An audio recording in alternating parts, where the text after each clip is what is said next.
Hey, it's Michael Angelo Caruso. We're here for another podcast episode, the Talk to Me podcast. My special guest today is Brittney Woodrum. Good morning, Brittney. Hi, everyone. Thank you so much, Michael. It's good to see How are you. you doing?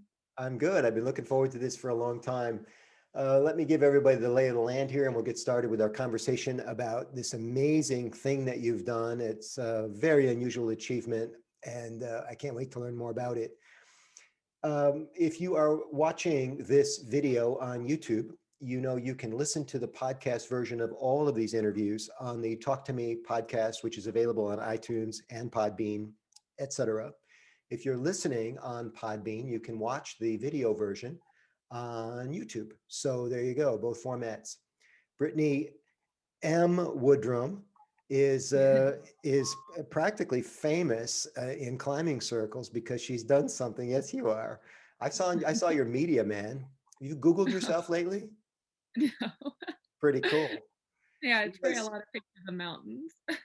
she climbed the all 58 of the 14,000 footers in the state of Colorado. Everybody, this campaign is called the 14er among people in the climbing circle. What year did you do this? Recently, yeah. Yeah, I actually just did it this past summer. So started on July 10th and finished on September 26th. So you did it during the pandemic. Yeah, exactly. And actually, it was as a result of the pandemic. Okay, so I don't need to ask if you were socially distanced on the mountains. Yeah, it's hard to get almost more socially distanced than out in the wilderness, but definitely was still taking precautions, wearing masks while hiking, and Oh, wow. also before I even started on the project, I took care to do all kinds of preparation to limit the amount of times that I ever had to go into town. Always camping, did a lot of food prep.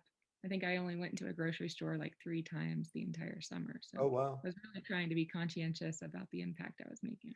And you had such an unusual backpack. We're going to talk about that in a minute. I want to talk about your name because I read that a lot of people call you Bert. Is that true?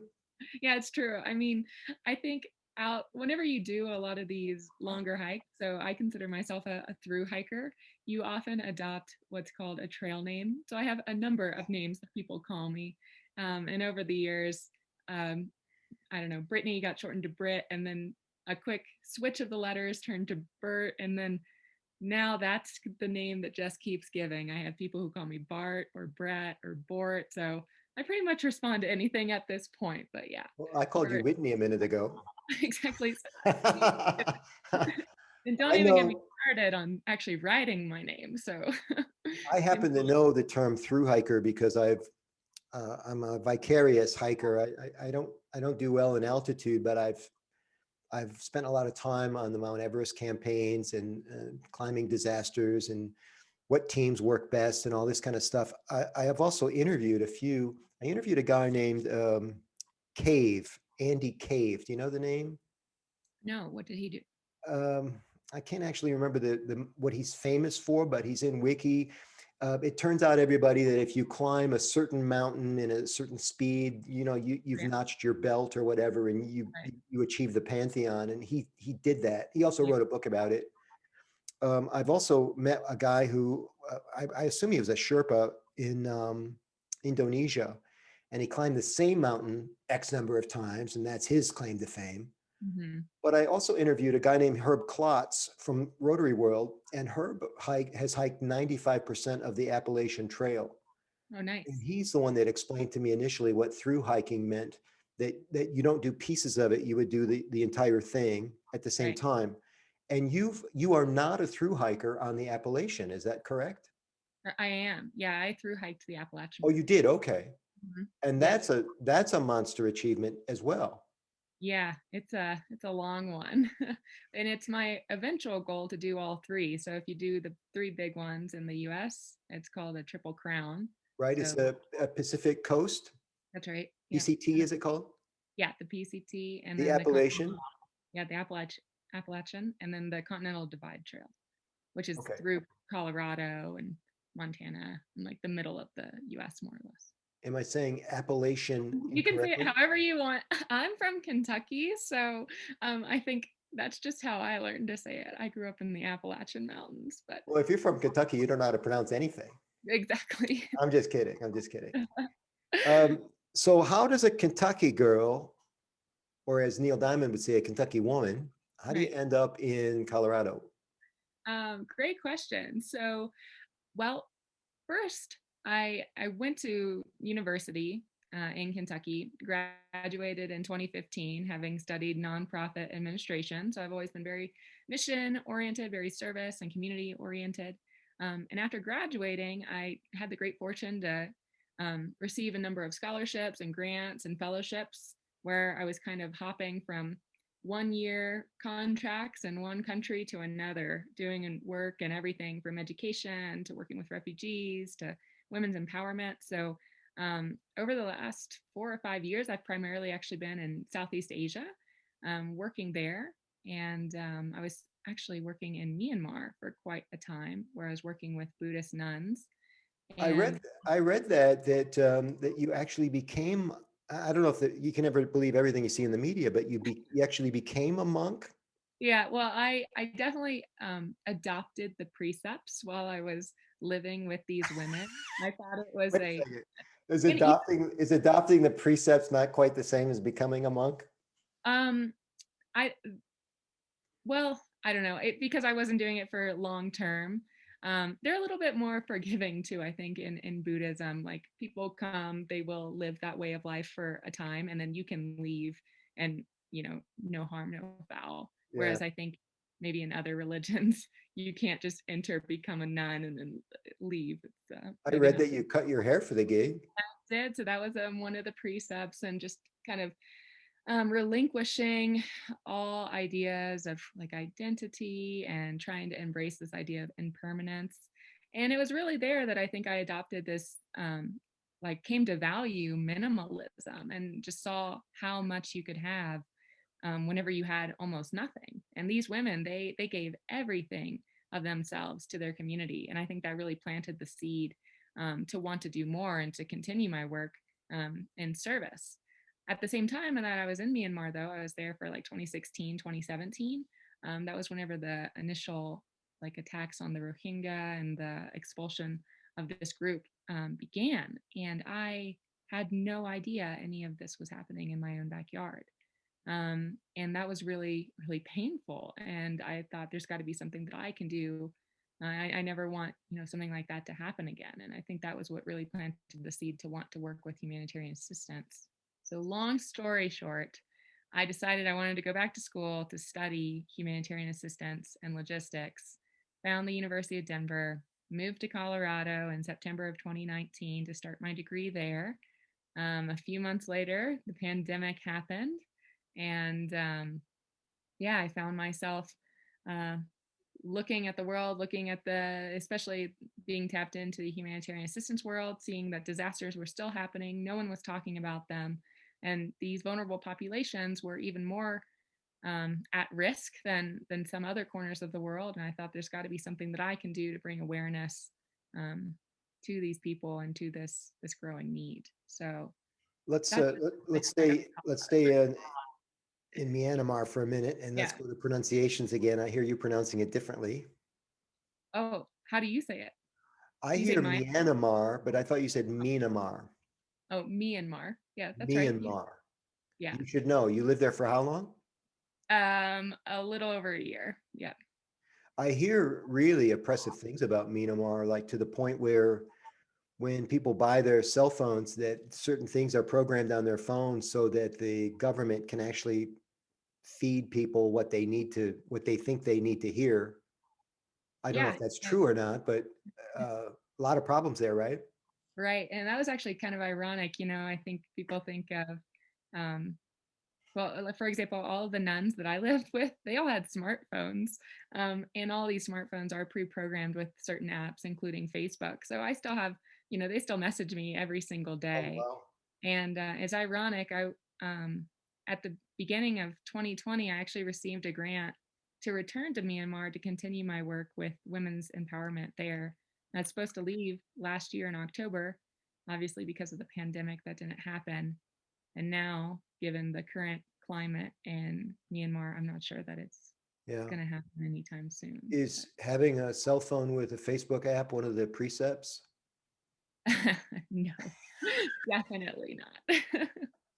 But it is, I think it just feeds into this idea of karma and generosity. So a lot of their sponsors would give them very nice gifts with I the, totally believe in it. I'm just poking fun, but it is yeah, interesting how people are able to somehow maintain traditions and still move forward. I did some work one time for an Amish tourism bureau in either Indiana or Illinois, and they were explaining to me how they can't use, electrical things, and none of them can own a telephone, but they can walk down to the street to use the telephone there. yeah, And I'm like, well, okay, good, is around it, interesting right? workaround. I thought you weren't using phones at all, but if you just move out of your own house to go do it, it's okay. Right. But society's moving fast right now, and the Amish Tourism Board, they're in competitive business. They have to Yeah. keep up somehow. And I think people have to communicate. Look what happens in countries like this, in Myanmar, where you don't keep up on communication, Right. and there are other countries of the world that struggle with this. My hat's off, man. You have your master's in humanitarian assistance, so you know all about the struggles various countries and people are having. Yeah. Yeah. I definitely try to stay tapped in, It's you a know. noble line of work. And I know you work for ShelterBox USA. We're going to talk about that in a minute too. That has a nice Venn with Rotary. Are you a Rotarian as well, Brittany? I am not a Rotarian. Okay. No. But I I'm work a a lot with Rotarian, Rotary. and I have a nice Venn with ShelterBox because there's like one of our approved vendors, I guess, for the work that Rotary does when different countries are having mostly natural challenges, I think, but probably some other types as well. Okay, so you've not only through hiked the Appalachian Trail, but also the Camino Santiago in España. Yes. How do they compare? Oh, between the Appalachian Trail and the Camino, gosh, I mean, there's so many differences. I've never been. Well, for one, I found the Camino to be much more beautiful. There's also a lot of different Caminos. There's not just one. Um, Camino, I think, is Spanish for road, isn't it? yeah, or the way, yeah, The way, road. okay. So I also studied Spanish in university, and so I'd studied abroad in Spain, but I had never been to the north of Spain. So this was an amazing opportunity. And I Right. actually did the Camino and the Appalachian Trail in the same year. I did the Camino first because I'd never done anything like that. I didn't know. I knew I wanted to do the Appalachian Trail, but I was like, I don't even know if I'll like walking for 20 plus miles a day. So I should probably go and try this out. And so I I have this reputation for doing everything out of season. So I did the Camino very out of season. I did it in like February and March. And it was incredible. It was a little over 500 miles. I did the northern route to the primitive route, and it was just beautiful, it almost looked like being in Wales or Ireland. It was so blindingly green. And then, the blue ocean on one side and these green mountains on the other with like these snow-capped mountains. It was insanely gorgeous. But um, you know, I think on the Camino, I would go through a town at least once a day, if not multiple times a day. Whereas on the Appalachian Trail, I might go through a town like every 4 days or something. And Mhm. so there, I consider the Camino to be much more of a cultural experience, especially going along that northern route, because you're going through so many distinct provinces in Spain, all Yeah. with their own rich history, gastronomy. Some of them even have their own languages up Wow. there. And so it was like, as someone who had already studied a lot about the Iberian Peninsula, it was just such a cool experience to like get in there and really get to know some of the locals and see it for myself. So through this process, you found out you liked walking? I do. Yeah, I am a professional walker. Okay. Now, there's different types of climbing. Um, for those of the uninitiated in this call, you climb high enough, you need special tools like crampons for ice, and you need liquid oxygen, canned air. Yeah. At for the 14ers in Colorado, are you using oxygen, or is it more of a lighter hike? Um, well, I never used oxygen. There are people who do.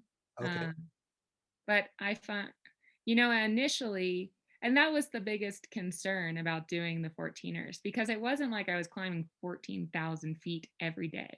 Many of the trailheads start at like 10,000 feet. So it's not as necessarily impressive as it sounds. However, with the added altitude, you do have a lot of extra concerns. Yes. Um, and for my first week, I do remember just feeling very fatigued. You might get a little bit dizzy, and just being able to identify those symptoms and know how, like, what to do whenever you're feeling that way, I Yeah. think was very important.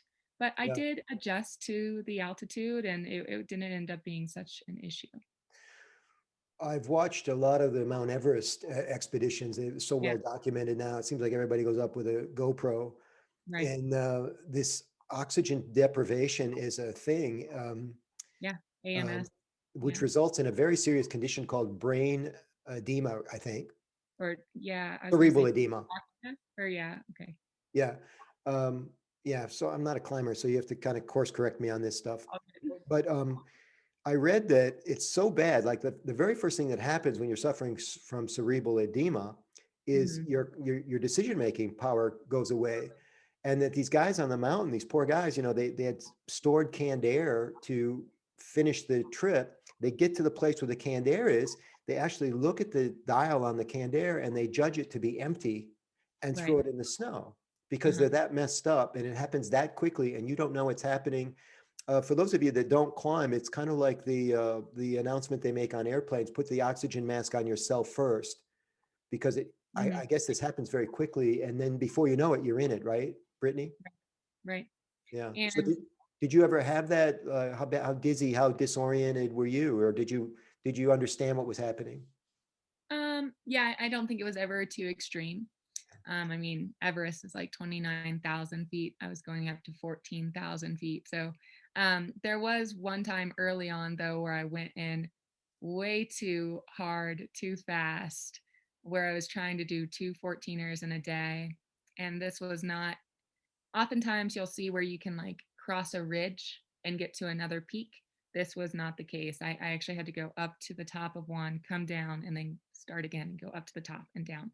And I did that on like my second day. So, not a good idea.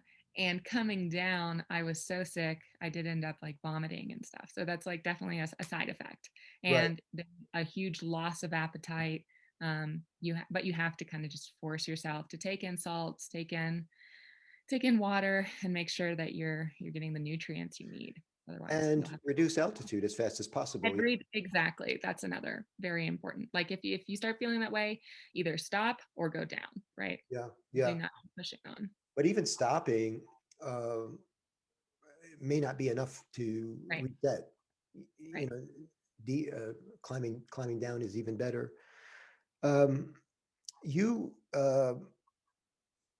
I think we mentioned this before we press record today, but you did these uh, peaks, these 58 tallest peaks in only 75 days. And you mentioned that almost everybody does. There are some guys and gals probably that climb in extreme conditions, but there's a window of weather. Good weather, is that the story? Yeah. I mean, when the peaks don't have snow on them, essentially. Right.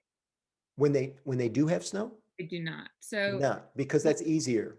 yeah, and yeah, you would call that summer climbing conditions. Yeah. And so the summer climbing conditions, the window is July, August, maybe end of June, but really like July, August, and then September is just always a wild card. Like really, you could get snow in July and August Yeah. sometimes. Yeah. Um, but yeah, if you're pushing into September, it could be a huge wild card. And another issue about climbing here in Colorado during the summer season is that those 2 months also coincide with what's called monsoon season here. You have Um, monsoons in Colorado. I, I I laugh at the term having lived in Southeast Asia. Real Like monsoons. monsoons to me is like the clouds come like apart and then I don't know, this waterfall comes down. There aren't even drops, right? It's just like this blanket of water. Here we don't have that. You Months. you you have monsoon precepts in Colorado. Yeah. Here, a monsoon is essentially what you can do is you can guarantee that there's going to be a pretty bad thunderstorm every day from the hours of 12 to 3. And so, on top of a 14,000-foot peak is not where you want to be whenever one of these storms rolls in. Right. So, that means that you have to always keep a close eye on the weather, be looking at the forecast, but also just use your common sense and know what the signs are in the sky. And also get an early start and plan your hike so that you are not above tree line whenever these storms roll in. So Okay. I was booking it every single day, getting up 3, 4 a.m. One day I think I got up at 1 a.m. to do a hike so that you are up on the peak no later than 11 with the goal of, if not being below tree line, back at your car by the time those storms roll in. So that means you're climbing in the dark. Oh yeah. Mhm. So let's talk about Nice that. I want to get Alpine into start. what's that? Nice Alpine start, as they call it. Yeah. Well, I want to talk about that because that is a whole nother kind of terror, I think, for some people. You know, a lot of people don't want to get up in the middle of the night in their own place, their own Yeah. domicile without a nightlight. And here you are waking up in the woods. Let's talk about gear, starting with light in the morning. You're using a helmet light of some sort? Yeah, just a headlamp. And nothing is too technical usually in your first hour. Like, usually these climbs, you're going through the forest. So you're doing some switchbacks. You're on a nice um, marked trail.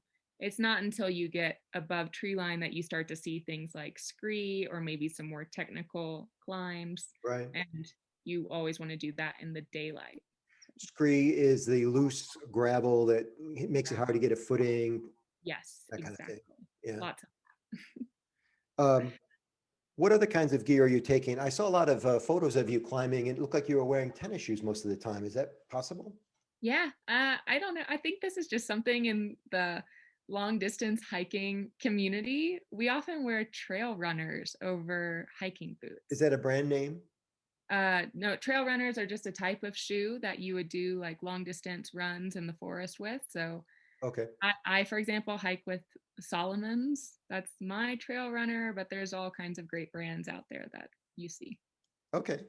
And you're also taking overnight stuff. So there's a little bit of camping involved with this. Sleeping bag, uh, Yeah, sleeping toothbrush, bag, maybe. tent. Yeah, so essentially, one of the nice things about this project was that almost all of these hikes were day hikes. So I could have all of my stuff in my car essentially. Right. So everything that I was carrying in my backpack and my box was just stuff that I needed for the day. So looking at layers, water, and snacks. And then I always knew I would be back at my car where I had my camping gear. And like that, this was something I felt so spoiled this past summer because having through hiked where you have to really care about how much weight you're carrying, like having a car, I was just like, this is amazing. Like I can carry gas and like a big jet boil and I don't know, other utensils and so much food, like canned food and stuff. So I was like glamping Like essentially. having a glamping. Yeah. It's like having Yeah. a giant foot locker to come home to. Unlike, say, Everest, where you would have various base camps, when you Right, leave right, Everest, I don't know how long that is, but it's several days up Everest and back, right? A couple weeks, right. maybe? Yes, a couple weeks. Yeah. Yeah. Still, it's not to denigrate the actual achievement here that which is huge. Now, this backpack that you had was an actual mini shelter box or an actual shelter box. How's that work? Yeah, so ShelterBox has two box sizes. And for those of you who are not familiar with ShelterBox, essentially what they do is they're an international disaster relief organization that provides emergency amenities and like items to individuals and communities who have lost everything as a result of natural disaster, war, or conflict. And so the idea is that they can fit all of these items into these iconic turquoise boxes. And yeah, they come in two sizes. There's like a 180-liter one and a 60-liter one, or maybe it's 160-liter and 80-liter. I always get them mixed up. I Okay. had the smaller one. So I just kind of took that and attached it to a metal frame and hiked with that box up to every peak. So if you Google Brittney Woodrum, you'll see pictures of Brittany, all kinds of pictures with her with this like plastic box on her back. But for those that haven't seen the graphic, can you describe the dimensions of the box for those of us that can't do the leader thing? Um, I bet you yeah, can describe it intimately. yeah. I mean, that Box and I, we are like best friends now. Oh my It's got gosh. a name. It's named Boxanne, for example. So me and His name Boxanne, is his name is Boxanne. yeah, Oh, that's hysterical. we we're very close. But yeah, I don't know. It's like a giant kind of Tupperware, or what would you call that? Like a giant container that you would use to store stuff in your garage or something. But it's Um, not, when I saw it strapped to your back, I didn't think of it as being very comfortable because oh, it's by definition, it's a box, it's square. A lot yeah, of the packs these days, they're contoured to your body. You can strap them a certain way so they don't jiggle when you walk. This right. had to be a bitch. I mean, what kind of rack did you have it on, to put it on your back? The rack itself was not even that comfortable, to be honest, but you just adjust. You figure out, like, your body learns where your equilibrium is, with that giant thing on. But the thing is it wasn't that heavy. Like, again, I wasn't carrying that much stuff every single day. So the dry weight of the box, so without anything, was only 8 pounds. So that's the box with the frame. Yeah. But I also fashioned it with like a platypus bladder. So I had like a little straw and water. And then, with all of my gear every single day, I don't think it weighed more than 14 pounds. However, it was bulky. And that was probably the biggest issue on some of the technical climbs, for example. Like, I literally could not fit through some of the crevices that we had to get through. So, Oh, like, we would tie a rope around it at some points, and like someone would climb it first and then haul it up. Or, once you get above tree line, it's often very, very windy on some of these peaks. And so the yeah. thing acted like a giant sail. And so that was another concern. I had to always be looking at not only what the weather was going to be doing in terms of like if it was going to be storming or not, but what were the gust levels and what was the wind going to be. So Um, wow. And I also thought about balance as I was reading up on you, because again, a lot of these backpacks, they're contoured to the body, they're tight to your body. What happens when you got this chunk of plastic hanging off the back when you're climbing? I mean, you have to adjust for that as well, I'm sure. yeah, and I mean, you have to really know your surroundings. Like, there were sometimes, like, some of these mountains are truly technical where you are doing some rock climbing moves. And Wow. there were a couple of times, you're always like wearing a helmet and stuff, but I would see where I was going to grab, and like, you commit to it, you go to do the jump, but you don't realize there's a rock that's going to hit the box and you just get like shot back down. So that was, I had to learn very quickly Wow. with that. But yeah, the box, this was not, it was not meant to be super comfortable. It definitely was not lightweight. It was not ultra light, as we say. Um, and yeah, it did not share weight very well. So there were some climbs where I actually had to hike into a basin to camp for a couple days to knock out, there might be like 4 or 5 mountains in this little basin. So you just hike in, camp there, and then knock them out. But that also meant I had to carry all my camping gear and my sleeping bag and stuff, which, while they were very light, um, the box did not share the weight very nicely like most backpacks do. Yeah. So those were always really rough days whenever I would have to carry like 20 plus pounds in the box. Well, I'm a marketing guy, so I right away appreciated why you did it. I mean, you wouldn't do it for comfort. You wouldn't do it for ease. Right. You would do it for the marketing, and you're a good employee, and you're smart, because I think it probably got you a lot more press than it would have gotten otherwise. Just this photo of you carrying this thing on your back and your bright white teeth smiling, it was just so charming. I Right. first read about you in TheWeek magazine, which we subscribe to here, and it helps me understand how to pronounce countries like Myanmar. But you also were in People magazine, Washington Post, Yeah. all kinds of local publications in Colorado. Hmm. How did that feel to get that kind of attention? And you did it also to raise money did you meet your money goal, and how did that fit in with the publicity? Yeah. So I guess to start with, in terms of the press, like that was just mind-boggling to me because this entire project came together so quickly. It was not like we were planning this for a year. No. No, Like you'd only been in Colorado a little while. right. And well, here's the thing is I became a ShelterBox ambassador in like September whenever I moved to Colorado. And I quickly learned that many of the other ambassadors already had this reputation for taking on these crazy physical challenges with the box. So it's not like my story is anything new or crazy. No one's ever taken it up a mountain, but there are people who have done equally, if not more, insane things with this box. Yeah. And as someone who loves to combine my passion for the outdoors with my passion of service, it was just like, obviously, I'm going to do something sometime. It's not so much a question of if, but like when. Right. Didn't know what that thing was going to be. And I was in grad school, so I had zero time, and I did not think I would be doing anything anytime soon until COVID happened. And all of a sudden, I had this free summer, and I saw this rising need around the world, and I was like, "This is the moment. This is like a sign from God. I have to do it now." And so I think I mentioned it to ShelterBox in like late April, and then all of May was just, are we doing this? Yes, no, I don't know. Like, let's get the promo material. Is this even feasible? No one does all these mountains in a year. I had never even climbed a 14er. So we're like, can you even do this?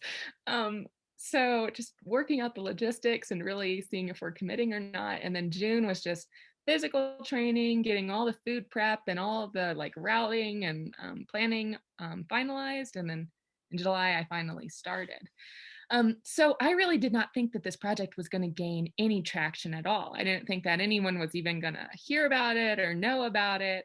So whenever news outlets started to like pick it up, it was almost like it snowballed. And this was so cool because it started out slow, but then, as as the summer progressed, it was just this huge thing by the end of the project, which felt really good. Yeah. Um, A nice piece of it was the fact you were raising money for charity. yeah, totally. But that's always a crapshoot. You name a number, that some sort of stretch goal, I suppose, and then you cross your fingers and hope that the donations come in. Yeah, Hope the publicity feeds that so that you're getting contributions from people maybe you haven't even met. How did the right. money piece come together? Yeah, so my goal was to raise $1,400, kind of in line with like 14ers. So $1,400 per That's mount. so sweet. So yeah, if you do some quick math, 1,400 times 58 is about $82,000. So that was Okay. my goal, and I was like, I'm never gonna make that like again but for me that was very much a side goal. I was just happy to be out there raising awareness Yeah. for a cause that I cared about. So I thought if I raise $5,000, I'll be happy with Yeah. this. However, beyond my wildest dreams as well, not only did I meet my goal, I surpassed it.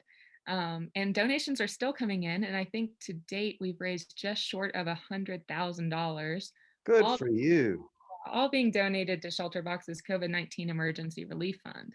I mean, a lot of this was due to Rotary. So, as you already mentioned, ShelterBox has a very close relationship with Rotary.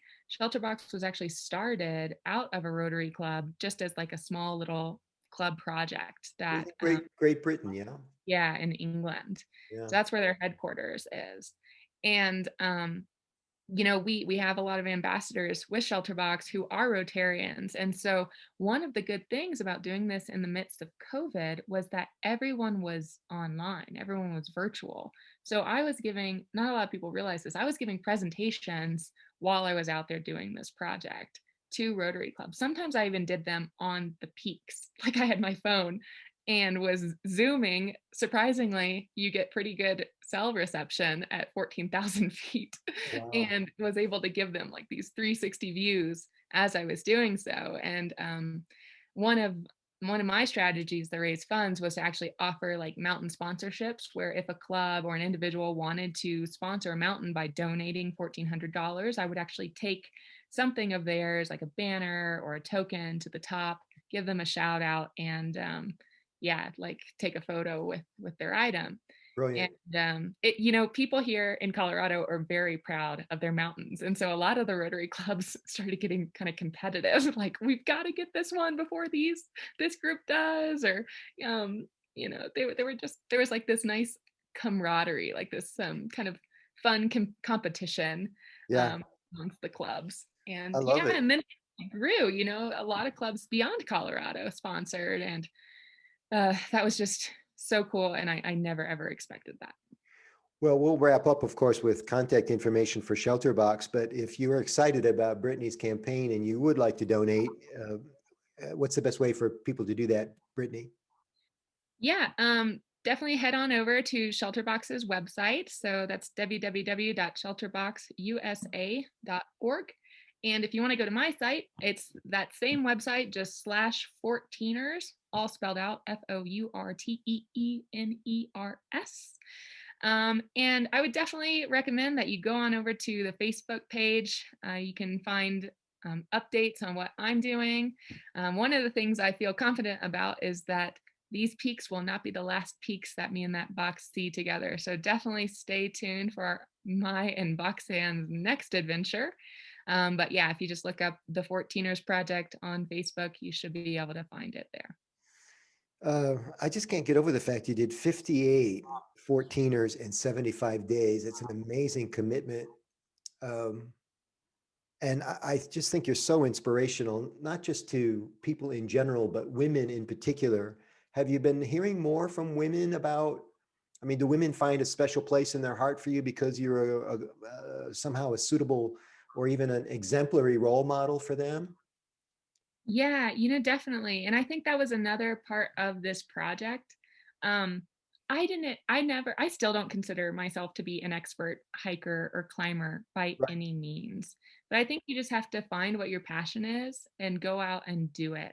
And you're bound to find other people who share that passion and who are going to help you along the way. Yeah. And then if you're also someone who's interested in a fundraiser, there's no better way to raise funds for a cause that you care about than to combine your passions. Yeah. And that's what I've had success with over the years.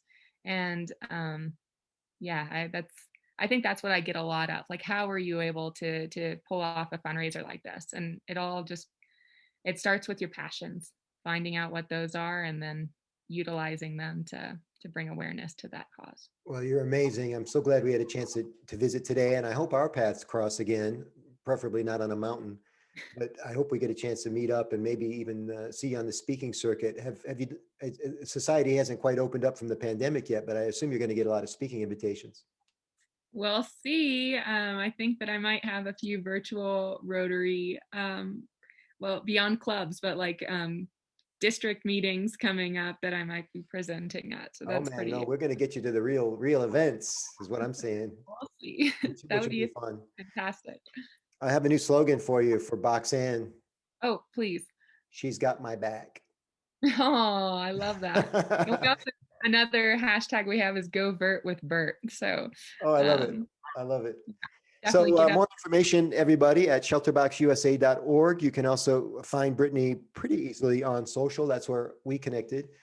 I'm so grateful that you had time to do the podcast today. You're an inspiration, and we're also proud of you. And we can't wait to see what other adventures you're going to take us on, at least virtually, so we can learn from you. Definitely. Well, thank you so much for your time, Michael. And thank you everyone for tuning in. See you later.